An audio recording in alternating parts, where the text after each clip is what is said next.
fourth graders. Happy Friday. I'm sorry I missed our read aloud yesterday, but I'm going to make up for it today. So we are on chapter 16 of Because of Winn-Dixie. So you can get out your doodling or your coloring, or if you just want to sit back and relax. I hope you enjoy the story today. Chapter 16 on page 104. Littimus W. Block was just a boy when the firing on Fort Sumter occurred, Miss Franny Block said as she started in on her story. Fort Sumter, I said. It was the firing on Fort Sumter that started the war, said Amanda. Okay, I said. I shrugged. Well, Littimus was 14 years old. He was strong and big, but he was still just a boy. His daddy, Artley W. Block, had already enlisted, and Littimus told his mama that he could not stand by and let the South get beat, and so he went to fight. Miss Franny looked around the library and then she whispered, Men and boys always want to fight. They are always looking for a reason to go to war. It is the saddest thing. They have this abiding notion that war is fun, and no history lesson will convince them differently. Anyway, Litmus went and enlisted. He lied about his age. Yes, ma'am. Like I said, he was a big boy. And the army took him, and Litmus went off to war, just like that, left behind his mother and 3 sisters. He went off to be a hero, but he soon found out the truth. Miss Franny closed her eyes and shook her head. What truth? I asked her. Why, that war is hell, Miss Franny said with her eyes still closed. Hell is a cuss word, said Amanda. I stole a look at her. Her face was pinched up even more than usual. War, said Miss Franny with her eyes still closed, should be a cuss word too. She shook her head and opened her eyes. She pointed at me and then she pointed at Amanda. You, neither of you can imagine. No, ma'am, Amanda and me said at exactly the same time. We looked real quick at each other and then back at Miss Franny. You cannot imagine. Litmus was hungry all the time, and he was covered with all manner of vermin, fleas and lice. And in the winter, he was so cold he thought for sure he would freeze to death. And in the summer, why, there's nothing worse than war in the summertime. It stinks so. And the only thing that made Litmus forget that he was hungry and itchy and hot or cold was that he was getting shot at. And he got shot at quite a bit. And he was nothing more than a child. Did he get killed? I asked Miss Franny. Good grief, said Amanda. She rolled her eyes. Now, Opal, Miss Franny said I wouldn't be standing in this room telling this story if he was killed. I wouldn't exist. No, ma'am. He had to live. But he was a changed man. Yes, ma'am, a changed man. He walked back home when the war was over. He walked from Virginia all the way back to Georgia. He didn't have a horse. Nobody had a horse except for the Yankees. He walked, and when he got home, there was no home there. Where was it? I asked her. I didn't care if Amanda thought I was stupid. I wanted to know. Why, Miss Franny shouted so loud that Winn-Dixie and Amanda Wilkinson and me all jumped. The Yankees burned it. Yes, ma'am, burned it to the ground. What about his sisters? Amanda asked. She moved around the desk and came and sat on the floor. She looked up at Miss Franny. What happened to them? Dead. Dead of typhoid fever. Oh, no, Amanda said in a real soft voice. And his mama? I whispered. Dead, too. And his father? Amanda asked. What happened to him? He died on the battlefield. Litmus was an orphan? I asked. Yes, ma'am, said Miss Franny Block. Litmus was an orphan. This is a sad story, I told Miss Franny. It sure is, said Amanda. I was amazed that she was agreeing with me about something. I am not done yet, Miss Franny said. Winn-Dixie started to snore, and I nudged him with my foot to try to make him quit. I wanted to hear the rest of the story. It was important to me to hear how Litmus survived after losing everything he loved. And that is the end of chapter 16. We'll now go on to chapter 17 on page 110. Well, Litmus came home from the war, said Miss Franny, as she went on with her story, and found himself alone. And he sat down on what used to be the front step of his house, and he cried and cried. He cried just like a baby. He missed his mama, and he missed his daddy, and he missed his sisters, and he missed the boy he used to be. When he finally finished crying, he had the strangest sensation. He felt like he wanted something sweet. He wanted a piece of candy. He hadn't had a piece of candy in years. And it was right then that he made a decision. Yes, ma'am, Litmus W. Block figured the world was a sorry affair and that it had enough ugly things in it, and what he was going to do was concentrate on putting something sweet in it. He got up and started walking. He walked all the way to Florida, and the whole time he was walking, he was planning. Planning what? I asked. Why, planning the candy factory. Did he build it? I asked. Of course he did. It's still standing out on Fairville Road. That old building, said Amanda, that big spooky one? It is not spooky, said Miss Franny. It was the birthplace of the family fortune. It was there that my great-grandfather manufactured the Litmus lozenge, a candy that was famous the world over. I've never heard of it, said Amanda. Me neither, I said. Well, said Miss Franny, they aren't made anymore. The world, it seems, lost its appetite for Litmus lozenges. But I still happen to have a few. She opened the top drawer of her desk. It was full of candy. She opened the drawer below that. It was full of candy, too. Miss Franny's whole block's whole desk was full of candy. Would you care for a Litmus lozenge? She asked Amanda and me. Yes, please, said Amanda. Sure, I said. Can Winn-Dixie have one, too? I have never known a dog that cared for hard candy, said Miss Franny, but he is welcome to try one. Miss Franny gave Amanda one Litmus lozenge and me 2. I unwrapped one and held it out to Winn-Dixie. He sat up and sniffed it and wagged his tail and took the candy from between my fingers real gentle. He tried to chew on it, and when that didn't work, he just swallowed the whole thing in one big gulp. Then he wagged his tail at me and lay back down. I ate my Litmus lozenge slow. It tasted good. It tasted like root beer and strawberry and something else I didn't have the name for, something that made me feel kind of sad. I looked over at Amanda. She was sucking on her candy and thinking hard. Do you like it? Miss Franny asked me. Yes, ma'am, I told her. What about you, Amanda? Do you like the Litmus lozenge? Yes, ma'am, she said, but it makes me think of things I feel sad about. I wondered what in the world Amanda Wilkinson had to feel sad about. She wasn't new to town. She had a mama and a daddy. I had seen her with them in church. There's a secret ingredient in there, Miss Franny said. I know it, I told her. I can taste it. What is it? Sorrow, Miss Franny said. Not everyone can taste it. Children especially seem to have a hard time knowing it's there.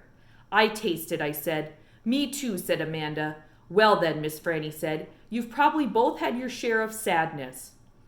I had to move away from Whatley and leave all my friends, I said. That is one sadness I have had.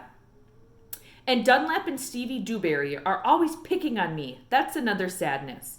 And the biggest one, my biggest sadness, is that my mama left me when I was still small. And I can hardly remember her. I keep hoping I'll get to meet her and tell her some stories. It makes me miss Carson, said Amanda. She sounded like she was going to try. I have to go. And she got up and almost ran out of the Herman W. Block Memorial Library.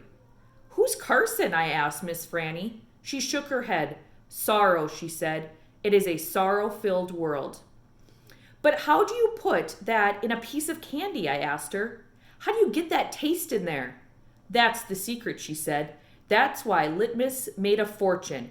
He manufactured a piece of candy that tasted sweet and sad at the same time. Can I have a piece of candy to take to my friend Gloria Dump?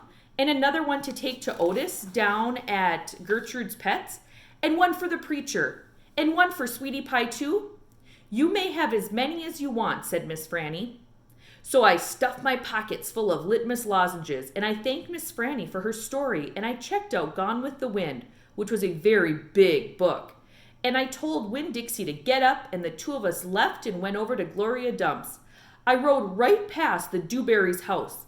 Dunlap and Stevie were playing football in the front yard, and I was just getting ready to stick my tongue out at them.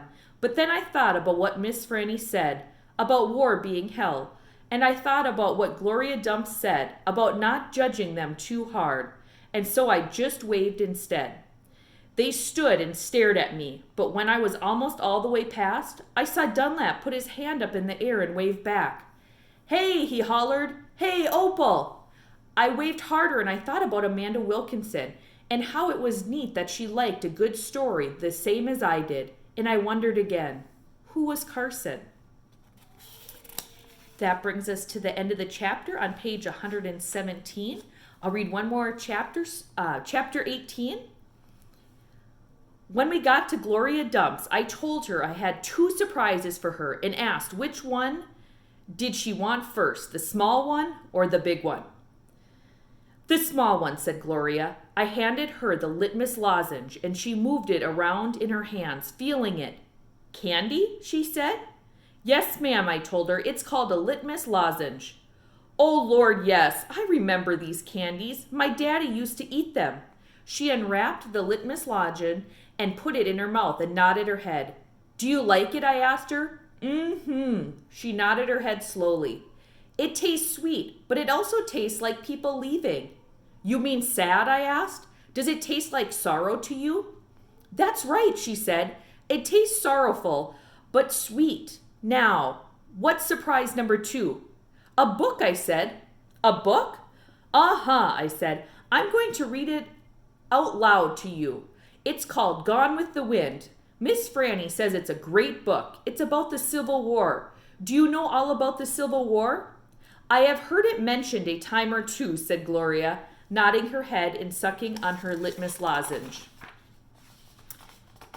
"It's going to take us a long time to read this book," I told her. "There are 1,037 pages." "Woo-wee," said Gloria. She leaned back in her chair and crossed her hands on her stomach. "We best get started then." And so I read the first chapter of Gone with the Wind out loud to Gloria Dump. I read it loud enough to keep her ghosts away, and Gloria listened to it good. And when I was done, she said it was the best surprise she had ever had, and she couldn't wait to hear chapter 2. That night I gave the preacher his litmus lozenge right before he kissed me goodnight. "What's this?" he said. "It's some candy that Miss Franny's great-grandfather invented. It's called a litmus lozenge." The preacher unwrapped it and put it in his mouth, and after a minute, he started rubbing his nose and nodding his head. "Do you like it?" I asked him. "It has a peculiar flavor." "Root beer," I said. "Something else." "Strawberry?" "That too, but there's still something else. It's odd." I could see the preacher getting further and further away. He was hunching up his shoulders and lowering his chin and getting ready to pull his head inside his shell. "It almost tastes a little melancholy," he said. "Melancholy? What's that?" "Sad," said the preacher. He rubbed his nose some more. "It makes me think of your mother." Winn-Dixie sniffed at the candy wrapper in the preacher's hand. "It tastes sad," he said, and sighed. "It must be a bad batch." "No," I told him. I sat up in bed. "That's the way it's supposed to taste." Litmus came back from the war, and his whole family was dead. His daddy died fighting, and his mama and his sisters died from a disease, and the Yankees burned his house down. And Litmus was sad, very sad, and what he wanted more than anything in the whole world was something sweet. So he built a candy factory and made litmus lozenges, and he put all the sad he was feeling into the candy. "My goodness," said the preacher. Winn-Dixie snuffed the candy wrapper out of the preacher's hand and started chewing on it. "Give me that," I said to Winn-Dixie, but he wouldn't give it up. I had to reach inside his mouth and pull it out. "You can't eat candy wrappers," I told him. The preacher cleared his throat. I thought he was going to say something important, maybe tell me another thing he remembered about my mama. But what he said was, "Opal, I had to talk with Mrs. Dewberry the other day. She said that Stevie says that you called him a bald-headed baby." "It's true," I said. "I did. But he calls Gloria Dump a witch all the time, and he calls Otis retarded. And once he even said that his mama said I shouldn't spend all my time with old ladies. That's what he said." "I think you should apologize," said the preacher. "Me," I said. "Yes," he said, you. You tell Stevie you're sorry if you said anything that hurt his feelings. I'm sure he just wants to be your friend." "I don't think so," I told him. "I don't think he wants to be my friend." "Some people have a strange way of going about making friends," he said. "You apologize." "Yes, sir," I said. Then I remembered Carson. "Daddy," I said, "do you know anything about Amanda Wilkinson?" "What kind of thing?" "Do you know something about her and somebody named Carson?" "Carson was her brother. He drowned last year." "He's dead?"